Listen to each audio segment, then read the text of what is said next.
RSS பெற்றெடுத்த பிள்ளை சீமானும் விஜய்னு திருமாவளவன் சொன்னார்னா நான் திருமாவளவனுக்கு இன்னொரு முறை நன்றி சொல்ல கடமைப்பட்டிருக்கேன்.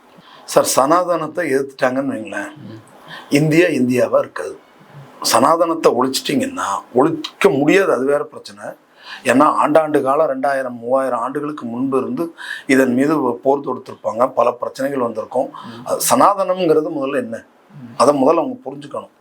சனாதனம் என்னமோ சனாதனத்தை ஒழிச்சிடணும்னா திருட்ட ஒழிப்பேன்னு சொல்லுங்க, மதுவை ஒழிப்பேன்னு சொல்லுங்க, சட்டம் ஒழுங்கு இப்படி சீர்கெட்டு இருக்குது, இதை சரிப்படுத்துவேன்னு சொன்னா நம்ம புரிஞ்சுக்க முடியும். ஆனா சனாதனத்தை ஒழிப்பேன்னா எப்படி ஒரு ஆன்மாவே அழிக்கிற மாதிரி. இது சனாதனம்ங்கிறது என்ன, எல்லாத்தையும் அடக்கியது, எல்லாரையும் நான் சொன்னேன் இல்லையா, ஒரு தாய் பிள்ளைகளா பார்க்கறது.